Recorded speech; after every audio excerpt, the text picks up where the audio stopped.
পিতার জীবনের বিনিময়ে সন্তানের প্রাণ রক্ষা। শাহজাদপুরে ঘটে গেল এক হৃদয় বিদারক ঘটনা। একজন বাবার কাছে সন্তানের চেয়ে মূল্যবান আর কিছু নেই, আর সেই ভালোবাসার প্রমাণ রেখেই নিজের জীবন দিয়ে সন্তানের প্রাণ বাঁচালেন মনিরুজ্জামান মনি। সিরাজগঞ্জের শাহজাদপুর উপজেলার কাইমপুর ইউনিয়নের বর্জবালা পুরনপাড়ায় নেমেছে এক শোকের ছায়া। আজ দুপুরে ছেলেকে নিয়ে ডিঙ্গি নৌকায় ধান ভাঙাতে যাচ্ছিলেন রবীন্দ্র বিশ্ববিদ্যালয়ের চতুর্থ শ্রেণীর কর্মচারী মনিরুজ্জামান মনি। কিন্তু মাঝপথে হঠাৎ এক ঢেউয়ে উল্টে যায় নৌকাটি।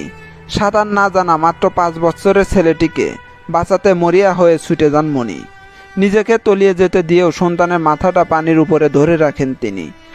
স্থানীয়রা মনিরুজ্জামান মনির ছেলে ও ভাগিনাকে উদ্ধার করলেও আর উঠে আসতে পারেননি মনি। অবশেষে 30 মিনিট পর নিথর দেহ উদ্ধার করা হয় পানির নিচ থেকে। একজন বাবা বাঁচালেন সন্তানের জীবন, তবে নিজের জীবন দিয়ে চিরতরে হারিয়ে গেলেন তিনি। মনিরুজ্জামান মনির এ আত্মত্যাগে এলাকা জুড়ে নেমে এসেছে গভীর শোক। এ যেন এক রক্ত মাংসের মানুষের রচিত অমর গল্প, বাবার ভালোবাসার চূড়ান্ত উদাহরণ হয়ে। সন্তান বাঁচল, কিন্তু হারিয়ে গেল বাবা। মনিরুজ্জামান মনি চিরকাল বেঁচে থাকবেন সন্তানের হাসিতে, বাবার অশেষ ভালোবাসার প্রতীক হয়ে।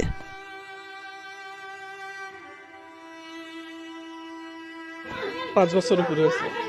কোন শ্রেণীর ওর ওই রেজিস্টার দপ্তর রবীন্দ্র বিশ্ববিদ্যালয়ের পরিচ্ছন্ন কর্মী হিসাবে ছিল। কেমন মানুষ ছিল? ভালো। ছেলে মেয়ে কয়জন ছিল? ওর 2 ছেলে।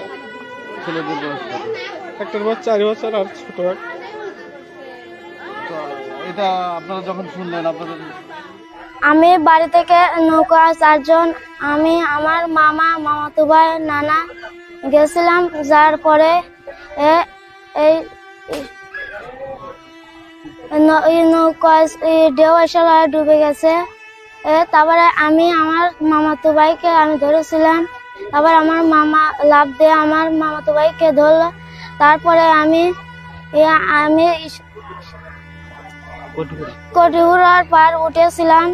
তারপরে আমার নানা আমার মামাতো ভাই ওখানে ছিল। তার একটা সেলুন না হয়েছে লয়া। তারপর আমার নানা আর মামাতো ভাইকে ধরলো, আর মামা তলায় গেছিল। উপরে দিকে তাকে একটু বাঁচানোর জন্য বাপ ছেলেকে বাঁচানোর জন্য উপর দিকে ধরে রাখছিল। তারপরে ওই অন্য একটা নৌকা এসে তাকে উঠায় ওই তিনজনকে নিয়ে যায়, আর এটা নিচের দিকে বলে দেবে যায়। পরে আর ওই যে বাঁচানোর মতো আর উপায় ছিল না, ওই লোকটাকে দেখতে পান নাই আর কেউই দেখতে পানে। পরে আধা ঘন্টা পরে ওই যে ছেলেটা ভাগিনাটা বড় একটু আসলে এতটুক ওই একটু আগে শুনলেন, তো ওই ছেলেটা বলছে যে এই জায়গায় আমার মামা দেবে গেছে। তার আধা ঘন্টা পরে যায় ওই উঠায়া আমরা যা খুঁজে পায়া নিয়ে আসছি।